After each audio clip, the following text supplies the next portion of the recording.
So good morning. तो चलिए आज कई दिन की शुरुआत करते हैं। आज हमारा 19th डे है एंड आज हमें डिस्कस करना है हाइपोथेसिस टेस्टिंग। सो उससे पहले हम जानेंगे कि हाइपोथेसिस टेस्टिंग क्या होता है। देन हम उसके कुछ टाइप्स जानेंगे कि हाइपोथेसिस टेस्टिंग के क्या कितने टाइप्स होते हैं। देन हम उनके बारे में थियोरिटिकल डिस्कशन करेंगे। ओके, प्रैक्टिकल डिस्कशन हम आगे चल के करेंगे।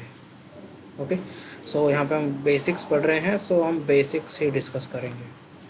तो चलिए हम चलते हैं अपने गूगल के पास। गूगल से पूछते हैं कि भाई हमें बताइए कि हाइपोथेसिस क्या होता है।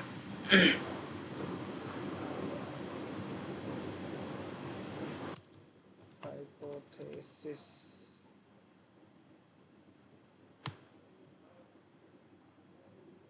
an idea that is suggested as the possible explanation for something but has not yet found to be correct, true or correct.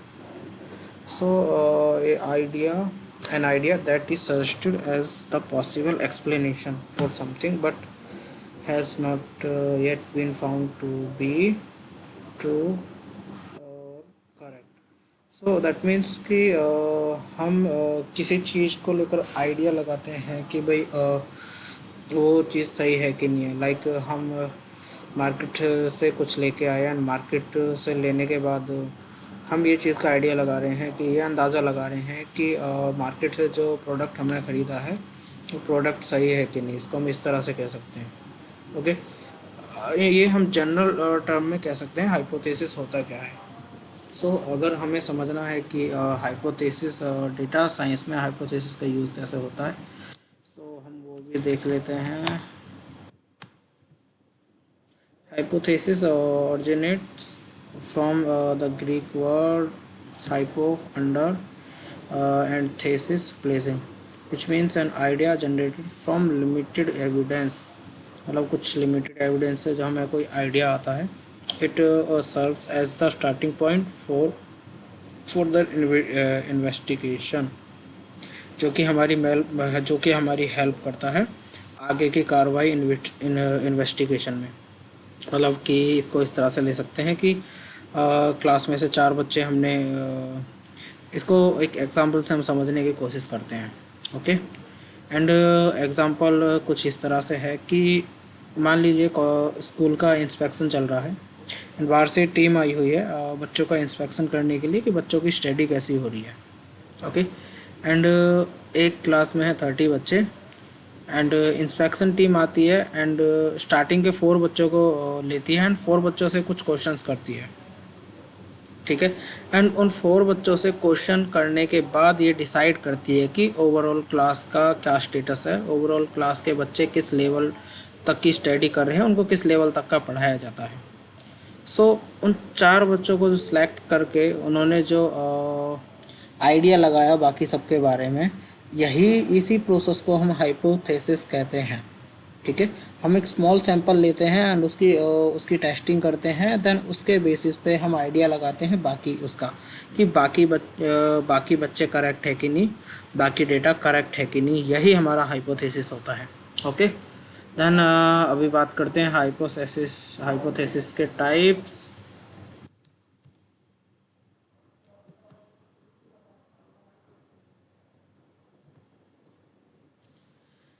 So basically यहाँ पे हाइपोथेसिस के बहुत सारे टाइप्स आ रहे हैं, जैसे कि null hypothesis, alternate hypothesis, okay, complex hypothesis, empirical hypothesis, simple hypothesis, directional hypothesis.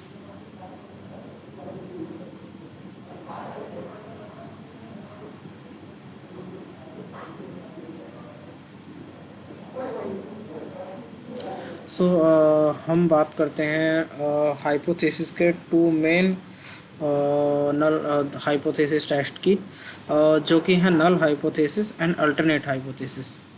So इसके अपार्ट दैट कि इसके और भी हमारे पास टाइप्स हैं जो कि हम आगे चल के पढ़ेंगे एंड जिनका हम आगे चल के जिनको हम अच्छे से समझ पाएंगे, बिकॉज हमारे कुछ कॉन्सेप्ट ऐसे हैं जो अभी हमारे स्टडी करने बाकी हैं एंड उसके बेसिस पे ही हम बाकी के हाइपोथेसिस समझ पाएंगे। ओके, देन अभी स्टडी करते हैं null hypothesis. What is null hypothesis?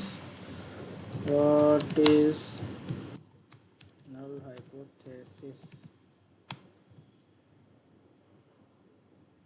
In statistics test, the hypothesis that there is no significant difference between specified population, any observed difference being due to sampling or experimental error. So, what is null hypothesis? A null hypothesis is a type of statistical hypothesis that propose that no statistical significance exists in a set of given observation.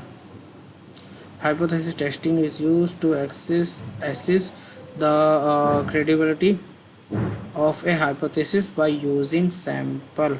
Okay, that means कि null hypothesis में हम एक चीज़ check करते हैं कि जो report हमारे पास generate होके आई है उसका एक सैंपल लेते हैं एंड देन उसमें हम चेक करते हैं कि जो रिपोर्ट हमारे पास आई है और बाकी जो सैंपल्स है उनके बीच में कोई डिफरेंस है कि नहीं है, उनके बीच में कोई कॉमन चीज़ें है कि नहीं है। ठीक है, अगर उनके बीच में कोई डिफरेंस नहीं आता, जो कि हम नल हाइपोथेसिस में यही प्रूव करते हैं कि उनके बीच में कोई डिफरेंस नहीं है, वो दोनों अलग अलग हैं, सॉरी वो दोनों एक हैं।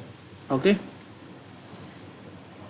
A scientist hypothesis is a statement of what the researchers expect to find upon conducting a study. A statistical hypothesis, however, is a statement of what the scientists expect not to find. For the reason it is called null hypothesis. That means इसका ये यहाँ पे statement यही दिया है कि null hypothesis ये कहता है कि जब भी हम हाइपोथेसिस टेस्ट करते हैं किसी सैंपल सेट और पॉपुलेशन पे, तो हम ये प्रूव करने की कोशिश करते हैं हाइपोथेसिस टेस्ट के थ्रू कि सैंपल टेस्ट और उस जो पॉपुलेशन है उसके बीच में कोई कनेक्शन नहीं है, कोई सिग्निफिकेंस हमारा मतलब कि जो सैंपल हमने लिया है उसके बेसिस पे हम पॉपुलेशन का अंदाज़ा नहीं लगा सकते कि पॉपुलेशन का प्रेडिक्शन क्या होगा, पॉपुलेशन किस तरह से सही है किस तरह से सही नहीं है, ये हम सैंपल के बेसिस पे आइडिया नहीं लगा सकते। ये होता है नल हाइपोथेसिस। ठीक है, नल मीन्स कि हम उसके बीच में कुछ भी कनेक्शन हम नहीं प्रूव कर रहे। ठीक है, देन अभी पढ़ते हैं हम अल्टरनेट हाइपोथेसिस।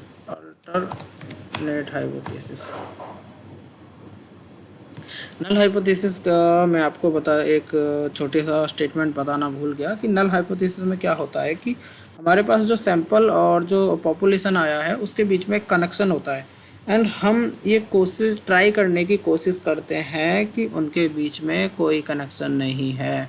ओके, ये हमारा नल हाइपोथेसिस होता है। ये हम कैसे करते हैं ये हम आगे पढ़ेंगे, आगे के कुछ कॉन्सेप्ट हैं जिसमें इसको अच्छे से आपको एक्सप्लेन किया जाएगा by practical. Okay, and alternate hypothesis क्या होता है? अल्टरनेट हाइपोथेसिस का मैं आपको बता दूं, अल्टरनेट हाइपोथेसिस ये होता है कि जब हम सैंपल और पॉपुलेशन लेते हैं तो उसके बीच में कोई डिफरेंस नहीं होता।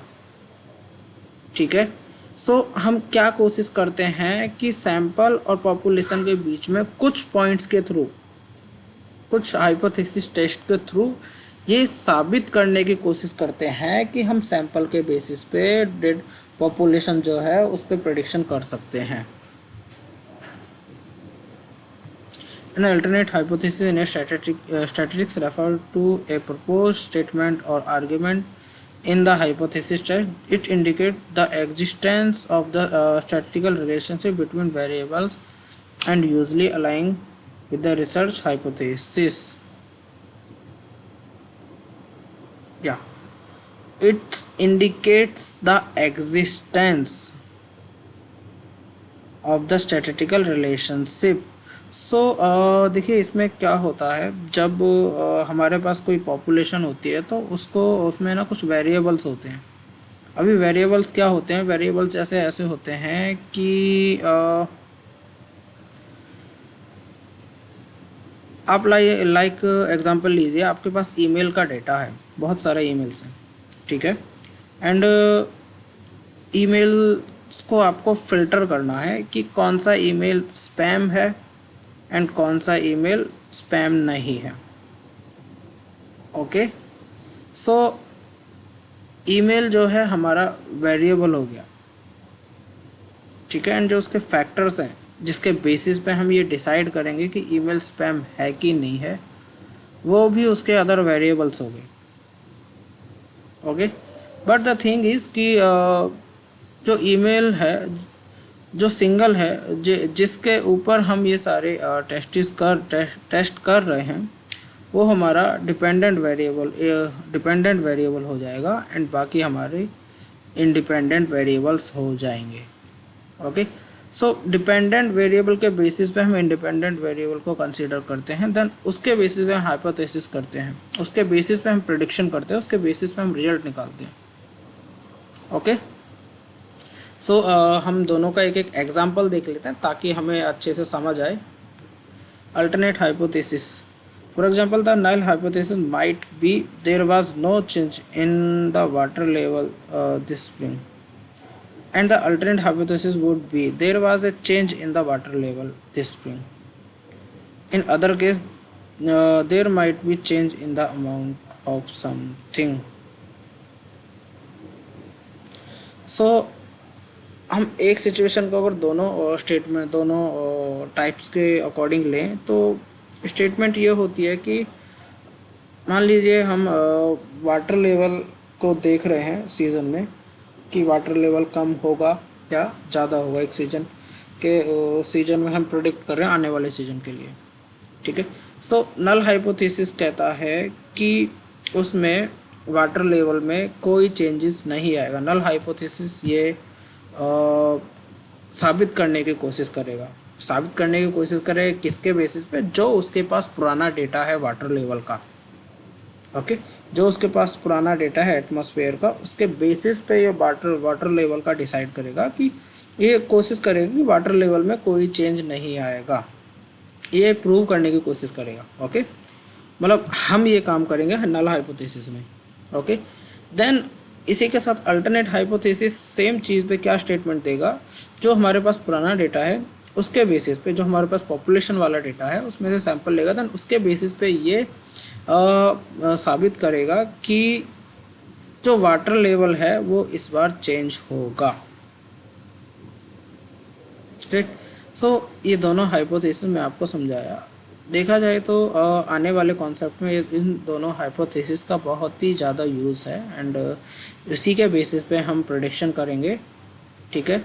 उसी के बेसिस पे हम बाकी डिसीजन लेंगे, उसी के बेसिस पे हम डेटा को फिल्टर करेंगे और उसी से हमारा जो भी डेटा पे हम काम करें वो डेटा हमारे यूज़ में आने वाला है, फाइनेंशियल पर्पस के लिए, बैंकिंग पर्पस के लिए और अदर पर्पसेस के लिए। सो इसी के साथ आज का वीडियो हम यहाँ पे समाप्त करते हैं एंड मिलते हैं कल फिर से नए टॉपिक के साथ। सो तब तक के लिए आप अपना ख्याल रखें, अपना फैमिली का ख्याल रखें। Bye bye, take care.